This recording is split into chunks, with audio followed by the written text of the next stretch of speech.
In this video, we're going to learn about speed and velocity. On the right here, we have a speedometer, and a speedometer is a gauge that measures the instantaneous speed. What is your speed at any instant? How fast are you moving? So speed is telling us how fast something is moving, and speed is a scalar, which means it has a magnitude, only a magnitude.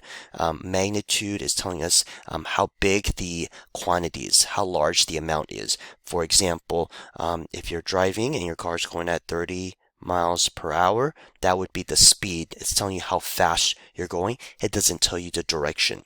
Velocity, on the other hand, is a vector.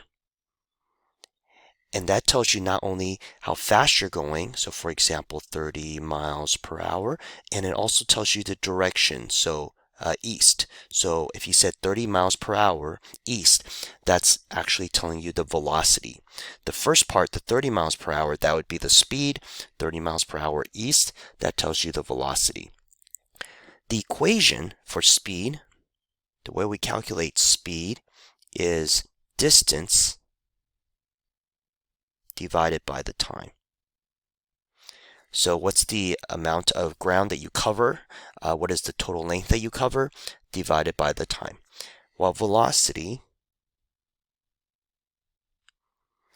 is calculated by taking the displacement, and the displacement is your change in position divided by the time. And we'll look at some examples of these in just a moment. The abbreviation of these equations are S equals D over T, and for velocity we have V equals delta X, that's the change in position, divided by the change in time. Okay, so if something is moving at constant speed, we just take the distance divided by the time. That will give you the speed. But if you're not going at constant speed, in other words, your speed is changing, then we will talk about the average speed. Sometimes in a textbook, you'll see a bar above that, and it's distance over time. But because your speed is changing, what you get if you calculate the distance, the total distance divided by the time, is your average speed. And you can also do that the same thing with velocity. If your velocity is changing, then what you're getting here is you're getting the average velocity. So these two equations are good to write down, and they're very useful. Now let's take a look at some questions that we're going to solve by using our speed equation. The first one is a rabbit can cover a distance of 100 meters in 6 seconds. What is the speed of the rabbit? So the equation for speed is distance over time, and distance is 100 meters. Time is 6 seconds, and 100 divided by 6 is 17 meters per second, and that's rounded. All right, number 2. During the first 60 seconds, a truck traveled at a constant speed of 30 meters per second. Find the distance that it travels. So constant speed means that it's going at the same speed the entire time. And now we're looking for the distance. So we can either use algebra and rearrange our equation, or I'm going to draw a triangle to help figure out what that equation is going to look like. So I'm going to put the speed there, distance on top, time on the right. So this triangle helps us to manipulate the equation. If you don't need the triangle, you can use algebra. Go ahead and just do that. But if you need help trying to figure out how to rearrange the equation, this is a helpful triangle. So imagine if I were to put my thumb on top of the D. If I put my thumb on top of the D, then on the bottom I get S times T. So the speed, so the distance is speed times time. Now, if I'm looking for time, then I put my thumb over the T, and I see that time is equal to distance over speed. Okay, so on this one, we're looking for the distance. So imagine if I were to cover up the D, you take your thumb, cover up the D, we would get speed times time. So the distance is speed times time.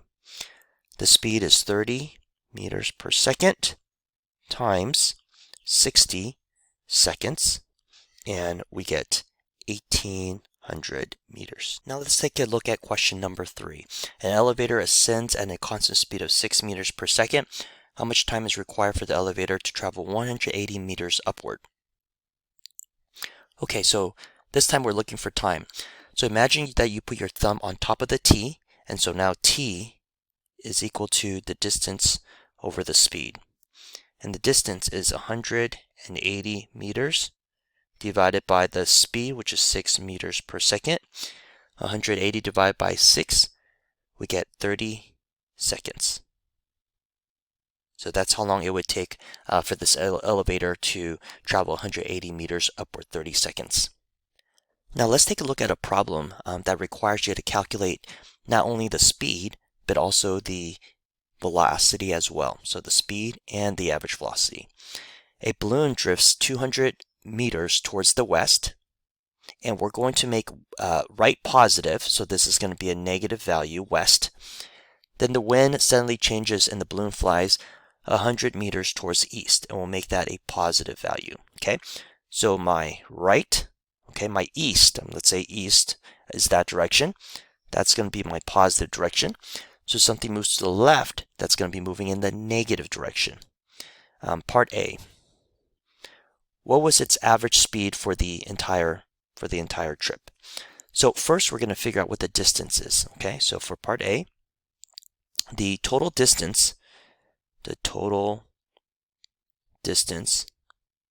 and when we talk about distance, we don't care about the direction.